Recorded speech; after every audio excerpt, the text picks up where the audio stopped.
Hola, mi nombre es Federico Caula, soy estudiante de abogacía de la Facultad de Ciencias Jurídicas y Sociales y en este breve video voy a tratar de explicarles las cuestiones o puntos más relevantes del fallo Alavi,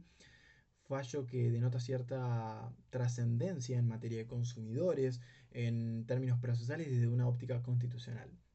Esta trascendencia deriva del hecho de que el fallo funciona como cimiento o punto de partida para reconocer nuestro derecho a las acciones de clase como una creación pretoriana destinada a tutelar los derechos de incidencia colectiva referidos a intereses individuales homogéneos. Abocándonos en el fallo y en sus etapas procesales, vamos a decir que el proceso comienza cuando Ernesto Alavi promueve una acción de amparo reclamando la declaración de inconstitucionalidad de la Ley 25.873 de Telecomunicaciones y su decreto reglamentario 1563-04. Ello en virtud de que sus disposiciones vulneraban las garantías reconocidas en la Constitución, específicamente los artículos 18 y 19, toda vez que autorizaba a las empresas prestatarias de servicios de telecomunicaciones a intervenir en las comunicaciones telefónicas y por Internet sin que la ley establezca en qué casos y con qué justificativos o motivos se haría esta intervención. Podemos decir además que se alega que la intromisión genera una vulneración a los derechos de privacidad e intimidad de todos los usuarios de este servicio y también que menoscaba el privilegio de confidencialidad que él como abogado tiene para con su cliente. Ante este planteo, el Estado Nacional responde argumentando que la vía de amparo no era el canal procesal adecuado para la tutela de estos derechos y que la cuestión resultaba abstracto, quedaba obsoleta porque un decreto posterior suspendió la eficacia de los efectos del decreto en cuestión, el decreto que se está tratando de impugnar. Sin embargo, la jueza de primera instancia, la magistrada, hace lugar a la demanda, declara la inconstitucionalidad de los artículos 1 y 2 de la ley en cuestión y su decreto reglamentario. Ello lo hace tomando como fundamento que no había habido un debate legislativo suficiente previo al dictado de esta ley, por lo cual la ley no estaba motivada y fundamentada de la manera correcta y apropiada. Y además de que las normas eran, digamos, denotaban cierta vaguedad, de manera que sus expresiones no permitían determinar de manera clara en qué medida la empresa prestataria podía captar información sin una debida autorización judicial. Y por otra parte, de que las normas estaban redactadas con una amplitud que daba lugar o daba la posibilidad de que exista el riesgo de que los datos obtenidos sean destinados para una finalidad diferente a la que se prevé. Ante esto, el Estado Nacional interpone recurso de apelación ante la Sala Segunda de la Cámara, apelaciones desde la Cámara de Apelaciones en lo contencioso administrativo federal,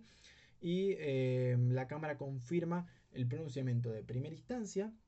sin perjuicio de declarar y manifestar que la apelación del Estado presentaba ciertas deficiencias o defectos técnicos. Además de mencionar que la vía de amparo había sido el canal adecuado de manera procesal porque no existía otro medio procesal más idóneo para tutelar esos derechos.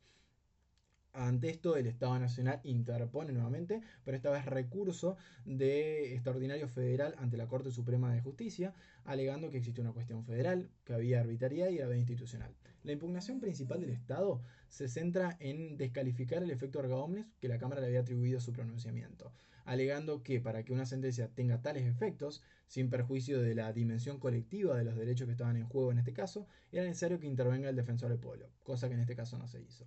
Y la Corte manifiesta que para dilucidar ello era necesario determinar cuál era la naturaleza de los derechos que estaban en juego, para que ello nos permita determinar cuáles son los sujetos legitimados para promover la acción, cuáles son las condiciones de admisibilidad de la demanda y los efectos que tenga la sentencia.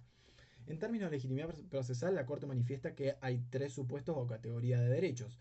Tenemos los derechos individuales, cuya legitimación procesal se le otorga al titular, los derechos de incidencia colectiva, que recaen sobre bienes colectivos, cuya legitimación se le otorga al defensor del pueblo, a las asociaciones que propenden esos fines y al afectado, y después tenemos los derechos de incidencia colectiva referidos a intereses individuales homogéneos. Esta es una tercera categoría novedosa y que está reconocida en el artículo 43 de la Constitución. Y tal es el caso de los derechos personales o patrimoniales, que son derivados de afectaciones al medio ambiente, a la competencia, a los derechos de consumidores y usuarios o de derechos de grupos marginados. En este caso particular y en el marco de estos derechos, no hay un bien objetivo, sino que hay una afectación a intereses individuales que son perfectamente divisibles. Pero hay un hecho único o continuo que genera la lesión a todos estos intereses. Es decir, que hay una causa fáctica homogénea que hace propicio y pertinente que se realice un solo juicio con efectos expansivos, sin perjuicio de que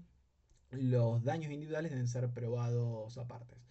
Y podemos decir que la Corte, ante esta situación o reconociendo este,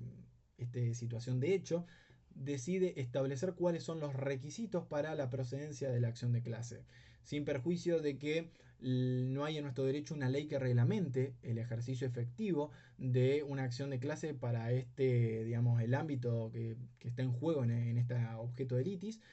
La Corte reconoce que los jueces tienen, digamos, la facultad de rehabilitar las medidas necesarias para tutelar los derechos involucrados, por lo cual la conclusión a la que llegue no puede ser derribada sobre pretexto de que infraconstitucionalmente no hay una ley o una norma que contenga este carril procesal. Entonces, la Corte establece que para la procedencia de la acción es necesario la verificación de una causa fáctica homogénea, es decir, que esta cause la afectación a la pluralidad de intereses. Luego tenemos una pretensión procesal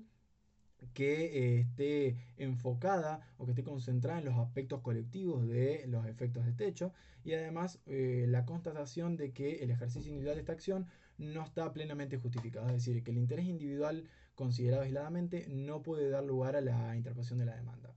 La Corte, al establecer todos estos, digamos, requisitos fácticos, denota que esto se presenta en el caso Arabi y por lo tanto es perfectamente coincidente. Y por otra parte, establece que previendo la posibilidad de que en el futuro se acuda a acciones colectivas de esta naturaleza, acciones de clase, debe formular ciertas precisiones para evitar que se vulnere el derecho de defensa en juicio, que podía suceder cuando se vea afectado por la sentencia dictada en un proceso que tiene como base una acción de este tipo, a una persona que no participó en el mismo, es decir, que por sus efectos expansivos se perjudica a una persona que no participó. Entonces, se establece que para la admisibilidad de esta acción es necesario verificar ciertos recaudos elementales, como por ejemplo la precisa identificación del grupo de sujetos involucrados o afectados. La, digamos, la identificación o la verificación de que el sujeto que asume la responsabilidad tiene la idoneidad suficiente y necesaria. Y por otra parte, de que existe un planteo que por encima de las cuestiones individuales involucre cuestiones de hecho y de derecho comunes y homogéneas a todo el grupo. Además de que es necesario garantizar en materia de notificaciones un procedimiento cuyas notificaciones sean, digamos, irradiadas hacia todos los sujetos que podían tener algún tipo de interés hacia el resultado del litigio, de manera que les permita optar por quedar afuera del litigio o por ingresar al litigio y verse alcanzado por los efectos. Por otra parte, se deben adoptar las medidas de publicidad necesarias para evitar una multiplicación y superposición de procesos con un mismo objeto, es decir, evitar sentencias contradictorias o disímiles que, digamos, deriven o que involucren a idénticos puntos o aspectos y causas.